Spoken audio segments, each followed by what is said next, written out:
Today, I'm going to be talking about short-term hurdles along the OCD recovery journey.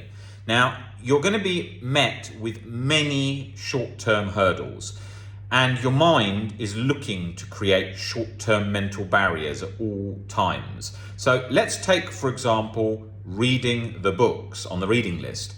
Your mind's going to go, I'm too tired today, I can't do this. Another time would be better, tomorrow would be better, because it doesn't want to feel that sensation of discomfort that it's trying to push you into a nicer, more comfy version, which you were just feeling. So if your mind, all right, with OCD, you're always feeling crap most of the time, but what tends to happen is say, for example, you're in a position where you feel relatively, you feel crap from anxiety and guilt. But then the idea of having to read the books or do some other thing that feels tough and hard feels too much, and it feels too extra stressful. And you think, I'm going through enough, I've got enough on my plate, the books can wait till tomorrow. Well, that's the same for exposures. That's the same for everything. So you've got to be really realistic about time frames. Now, that doesn't mean putting deadlines like you often see by places that really don't understand OCD, where they say like, oh, you can recover in 2 weeks if you do all the exposures you can in 2 weeks. That obviously does not work. If that was the case, everyone would recover from severe chronic OCD very quickly. And it's not that simplistic. OCD is resilient, it clings on, and it's a tricky disorder. And it certainly isn't rocket science, but it's not as easy and simplistic as a lot of places make out. And the places that make that out are usually places that don't understand OCD. So, for example, I remember when I was trying to recover from OCD, I'd like buy sort of simplistic ebooks on OCD or things like that, or you would just see advertised something like these 10-20 tips for OCD recovery in 5 days. No, you can't do that. You can't recover in that short time frame, but you've got to be realistic and persist, progress, and be and have some sort of regular habitual change going on. Because if you're waiting for it to happen to you, like most things in life, it doesn't. You see people on social media all the time saying, I'm manifesting something to happen, and things don't happen on their own like that. It's all right believing in something and wanting something to happen and really, hoping it happens, but then putting in the skill set and the habits that are going to bring about that change. And most things in life are achieved by relentless persistence in regular habits till you get to the goal you want. And that's what OCD recovery is like. And the mental barriers that are going to come up is, I haven't got time, I haven't got the energy.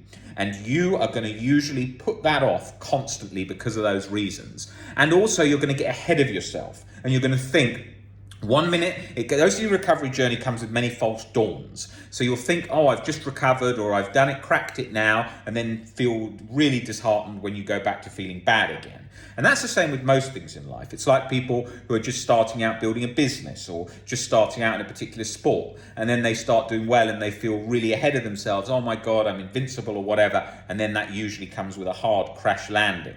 And that's very much the same with the OCD recovery journey, because it follows the sort of principles of life.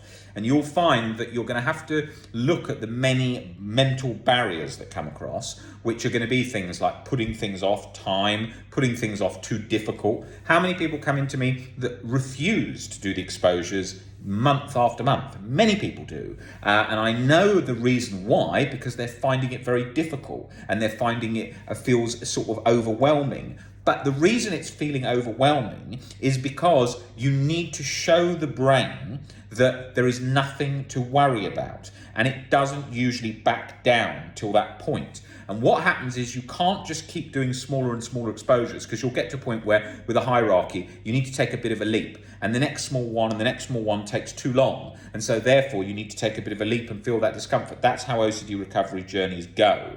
You won't get harmed by too much anxiety. The worst that happens is you feel too much anxiety, and just accept that you feel that, because you're going to be trapped in a cycle of anxiety till you show the brain, not just think about it, but show the brain that there is another pathway to peace than being chronically stuck behind a mental barrier of fear that you're currently experiencing. So that's another mental barrier. The other barriers are come with mainly with frustration tolerance, unwillingness to get involved in life, unwillingness to do certain things because of too much stress, too difficult. Of course, you have to build up, but usually what happens is people leave work and avoid relationships, avoid social interaction because they feel overwhelmed by anxiety and they feel like it's going to make them worse. Actually, what happens is OCD sort of grows like a goldfish to its surrounding. That's a myth, that thing about goldfish. I looked that up a while ago. But like, it does grow like that, OCD. It grows to its surroundings, okay? So the more time you give it, the more time you come off work and you avoid work, the more it turns up the heat. So you want to really think about persistence and daily habits that you are looking to form to give you the optimum chances of recovery.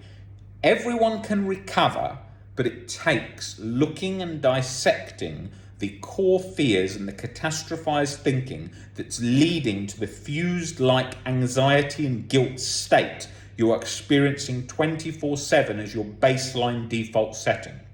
And that is exactly the same in generalized anxiety disorder and in post-traumatic stress disorder. People tend to think, oh my God, what if I have a trauma? What if I have a worse anxiety? What if I have PTSD? It makes no difference. At the core of all of those is the same problem. Fear of a scenario through a catastrophized perception leading to a chronic state, electrical-like high voltage state in the body of just this constant electric energy, this anxiety that you're feeling that needs to just fuse down. And that happens through changing your perspective so the brain sees it doesn't need to go through that pattern of catastrophized, the worst, the most scary, the unbearable, the awful feeling.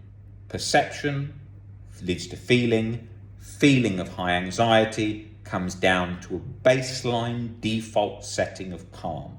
It's not rocket science, but it takes practice and persistence to demonstrate that to the brain.